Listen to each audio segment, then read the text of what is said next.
ఈ రోజు కేసీఆర్ గారు కానీ, కవిత కానీ, లేదా కేటీఆర్ గారు కానీ, రేవంత్ రెడ్డి గారు కానీ తెలంగాణ తల్లిని, ఈ తల్లి నా తల్లి, ఈ తల్లి యొక్క విముక్తి 17th సెప్టెంబర్ జరిగింది, దాన్ని ఘనంగా జరుపుకుందామనే సోయి లేకుండా ఈరోజు మాట్లాడుతున్నారు.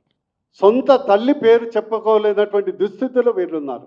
ఒకళ్ళు సమైక్యతా దినోత్సవం అంటారు, బీఆర్ఎస్ ప్రభుత్వంలో ఉన్నప్పుడు దాన్ని విలీన దినోత్సవం అన్నారు.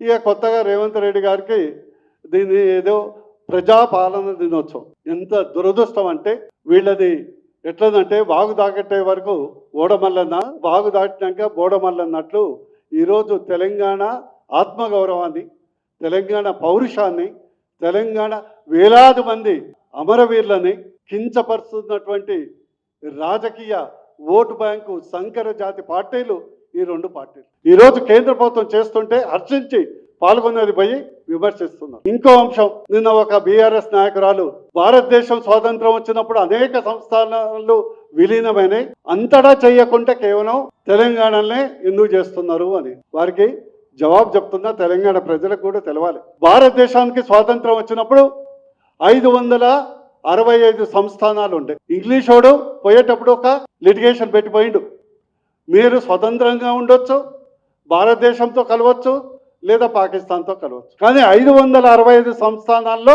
563 సంస్థానాలు స్వచ్ఛందంగా వీఆర్ ఇండియన్స్, మీరు ఫస్ట్ భారతీయుండి అని స్వచ్ఛందంగా కలిశారు. కేవలం 3 ప్రాంతాలే కొంత బెట్టు చేశాయి. అది జమ్మూ కాశ్మీర్, తర్వాత రాజా హరిసింగ్ స్వచ్ఛందంగా కలవటం జరిగింది. గుజరాత్లో అతి చిన్న ప్లేస్ నవాబు పాకిస్తాన్తో కలుస్తామని చెప్పి పారిపోతే అక్కడ అనేక సంస్థల ఆధ్వర్యంలో ప్రజల అభిప్రాయం తీసుకుంటే 99% భారత్తో కలుస్తామంటే అది కలిసిపోయాది. కేవలం తెలంగాణ ప్రాంతం హైదరాబాదు సంస్థానం ఒకటే బలవంతమైంది, సంపన్నమైంది, ఆర్మీ ఉంది, ప్లస్ రజాకారులు ఉన్నారు, గడి దొరలు ఉన్నారు. వీళ్ళందరూ స్వతంత్ర దేశంగా లేదా పాకిస్తాన్తో కలుస్తామంటే 5 రోజుల్లో చిత్తు చేసి కాళ్ల బేరానికి తెచ్చింది మన ఇండియన్ ఆర్మీ మరియు సర్దార్ వల్లభాయ్ పటేల్. అందుకొరకే ఇది తెలంగాణ విమోచన దినోత్సవం. నేను ఒక ప్రశ్న వేస్తున్నా, కర్ణాటకలో కాంగ్రెస్ ప్రభుత్వం అధికారికంగా లిబరేషన్ డే చేస్తుంది, మహారాష్ట్ర మరాఠవాడలో హైదరాబాద్ సంస్థానంలో భాగం చేస్తుంది.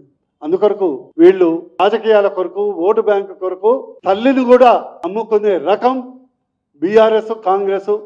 ప్రజలు గుర్తించాలి, వచ్చే ఎన్నికల్లో బొందబెట్టాలి. ఒకసారి బీజేపీకి ఛాన్స్ ఇస్తే అద్భుతంగా అధికారికంగా సెప్టెంబర్ 17th తెలంగాణ విమోచన దినోత్సవాన్ని అధికారికంగా జరిపిస్తాం.